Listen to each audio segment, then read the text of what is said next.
一个就是电视，第二是广播，第三是报纸、杂志类啊，第四还有一些户外广告啊，第五还有一些楼宇广告之类的第六就是一些宣传单、彩页啊、传单之类的啊等等吧。咱们大体列了这么6种，当然除了这6种之外，可能细分还有很多啊，还有很多的大体是分为这6类。那从企业的传统的宣传方式，它的成本来说呢，电视是排在第1位的。电视的成本大家知道，如果是在中央电视台你要做一个广告的情况下，它的费用是按秒计费的啊，1秒可能就是几十万，这么一个是吧？一年有的企业在中央电视台，投放的广告是几个亿，是吧？是几个亿，那么他一年每天平均都几十万，每天平均几十万，对不对？可能是这就投入到这个电视这些广告里面去，所以说它的成本是最高的包括一些比较热的一些地方电视台的一些卫视，它的电视广告的费用都是很高的。那么企业为了更好的宣传自己和展示自己，维持品牌的一个传播和它的一个维持它的一个品牌效益的话，肯定它在各个渠道都会有投放都会有投放。一些大的企业每年都有广告预算，是吧？像有的企业可能广告这块预算就是好几个亿，甚至有10几个亿的都有广告预算这块的一个费用，它的成本是相当高的它的成本是相当高的。第二个呢就是广播广播就是咱们说的广播电视电台一些你像在北京1039是吧？这个交通广播，它的广告费也很贵啊。它在好几年前，它的广告收益1年也是它就能收入好几个亿。一个地方性的电台它能收广告费能收好几亿，也很厉害的。所以证明它这个也是按分钟、按秒收费的，也是很贵的。第三类呢，就是这个报纸、杂志类就是咱们所谓的这平面媒体。那么它的一些在报纸上、在杂志上做一个广告有那种小的什么，那叫什么火柴盒或者什么的那种，那种一个小的广告也很贵。你要做整版的，那也非常高的。还有一种就是户外广告下面你立个大的广告牌子它一年有的地方热点地区或者是一些高速公路旁那种整版的那种大的广告牌子，它一年也很贵有的也是10万20万也是很贵的。还有一些楼宇广告，楼宇广告就是在咱们所看到的各个写字间写字楼之间或者是有一些好的一些餐厅那个厕所里面甚至都有这种广告专门是吧？那都属于楼宇之间的一些广告。还有一些宣传单，第六，宣传单当然是相对来说，宣传单是最便宜的，是吧？可能就是1毛钱都合不了一张，是吧？它有的成本，它是就是成本最低，人家也是最容易实现的一种方式。如果你要上电视台的话，你第一你得有那些钱，第二你得经过层层审批，是吧？报批，然后还要找人制作这些广告，就是很麻烦的这些流程。当然这是从高到低给大家讲了。当然就是说咱们企业一些传统的一些宣传方式。当然了，这种宣传方式之外呢，还有一个很重要的一个问题，就是一个时效性。时效性就是什么叫时效性叫报纸就是今天我看完就扔了，传单我拿到手看一眼可能扔了，就没时效性可能就是那么1天几分钟，是吧？电视呢，可能今天你播着了，我也能看到，对不对？你一播放了，我就看不见了，你没了，没有时效性了，是吧？那相对来讲，这户外广告和这个楼宇广告，它可能时效性会长一些，它一直在那挂着嘛，对不对？但是来讲呢，但是你投放的区域有限，是吧？你只能是在别人路过这儿，是吧？或别人在能看到的地方，它有个广告的，别人看不见的你就没有，对不对？就是无论是时效性还是地域性、覆盖性就是都有局限这个能理解吗？都有局限性的啊。这是以前咱们企业做传统的这些推广宣传的一些方式啊，和一个费用大概的也给大家介绍一下。那么说完这些传统这些方式，咱们就是接入下一个话题，就是互联网。什么是互联网呢？互联网简单的说，呃，就是有多个计算机相互连接而成的网络啊，相互连接而成的网，那以前叫因特网是吧？最早是啊，咱们现在就是叫互联网啊。互联网呢，咱们先简单看一下它的一个发展历程。互联网最早呢是1969年始创于美国啊。这个体系结构最初是由鲍勃·卡恩在 BBN 提出来的啊。1994年4月，那个 NCFC 率先与美国的 NSFNET 直接互联啊，实现了中国与英特尔就是和因特尔网全功能网络连接。就是说，咱们国内呢是在1994年正式引入了互联网啊，但互联网呢真正发明呢是在美国1969年，这个大家也有这个历史上这个时间上有一个认知啊。就是说，1994年4月呢，这个咱们接入了这个互联网以后呢，标志着我国最早的国际互联网络的诞生。中国科技网成为中国最早的国际互联网络，最早是中国科技网啊。那么1995年呢，张树新创立首家互联网服务供应商瀛海威啊，这标志着老百姓可以进入互联网啊。1995年开始，就是说创立了第一个就是互联网服务的供应商，大约也就是在现在是2015年嘛，在20年前啊。所以说，中国真正的互联网发展历史在大概也就是20年左右的时间。那么在2000年的时候呢，中国的3大门户网站搜狐、新浪、网易啊，在美国纳斯达克挂牌上市啊，就是咱们最早的这个3大门户网站，记住是吧？大家现在一说都知道，这个搜狐、新浪和网易啊都知道。截止2015年8月呢，我国网民规模达6.6亿。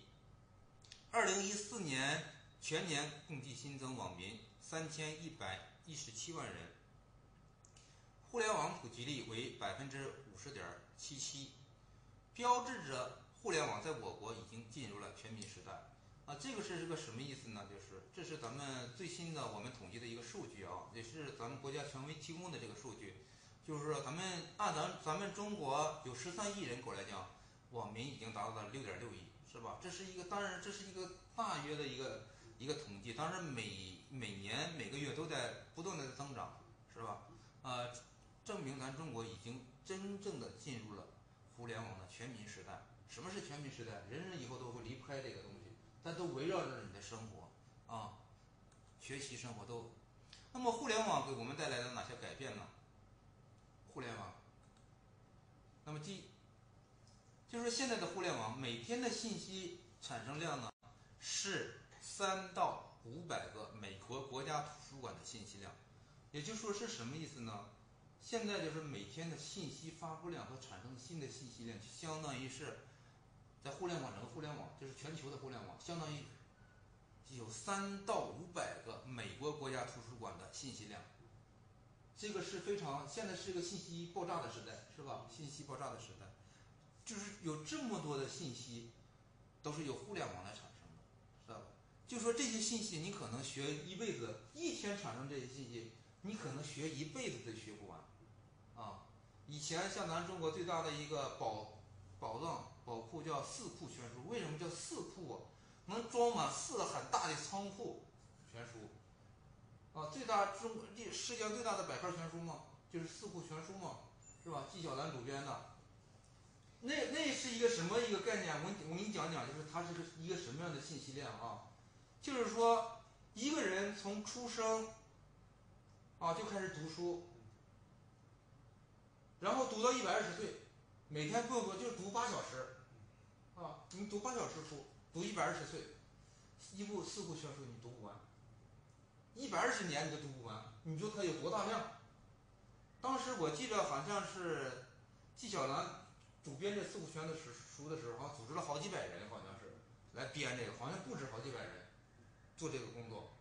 那么你想想，一个美国国家图书馆这个信息量，我相信比这四库全书还要大，肯定的，对吧？它里边应该包含了四库全书还有啊这些信息。你想想，这一天就产生这么多信息，你看多大的一个量啊！这互联网带给咱们信息一个爆炸的一个时代，这首先是啊，就是这么一个量。那么第二呢，就是信息资源充分得到了共享，于是产生了交换和协作的需求，改变了人类的生活方式、商业模式和工作方式。就说呢，就是说你现在的信息呢传递更加便捷啊，全球有了互联网，就让整个地球变成了一个地球村，是吧？以前你联系还很不方便，现在有了互联网，只要你能上网，随时随地就可以保持联系，对不对？以前只是个电话，甚至最早的是可能是电报、电话，对不对？然后又现在到手机，是吧？你现在手机，而且都甚至可以进行视频通话，对不对？无论是你在天涯海角，无论是在你在哪里，你只要你能上网，你这手机或者是你的网络有这个功能，你就可以用视频、语音进行通话。那么这是产生了一些信息资源的，就是可以包括一些沟通啊，都可以得到及时的共享，是吧？当然在这里面呢，也改变了人类的生活方式，也改变了人类的学习方式，也改变了很多的商业模式。商业模式就像现在所谓的一些传统的，就现在的一些电商，对吧？电子商务改变了中国呀，对吧？啊，就像马云曾经说过，互联网会改变。他开始说他是说呢，是谁说的呢？他为了让这句话有影响力，他说是比尔盖茨说的，其实是他说的。他说互联网会改变整个世界，啊，这是比尔盖茨说的，其实是他的，确实是改变了整个世界，是吧？那么还有呢，就是互联网使生产的门槛越来越低，啊，也使得很多消费者的向生产者进行了转变，啊，这个就是说各种商业模式嘛，啊，这个都会有一些转变啊。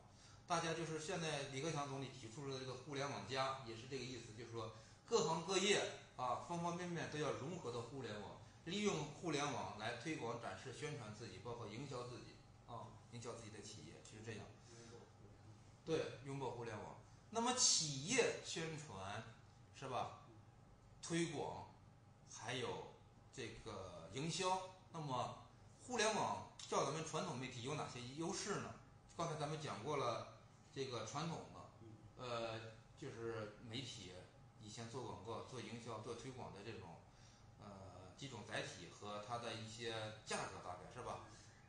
那么那么互联网照咱们这传统的一些媒体有哪些优势呢？第一个就是成本比较低，啊，成本低，就是说你可能现在很简单，建个网站的情况下，你可能便宜的1800块钱就可以建一个网站，啊，如果你会做的话，你可能 DIY，你可能你自己会做的话，你可能还花不上这些钱，你就可以建个网站。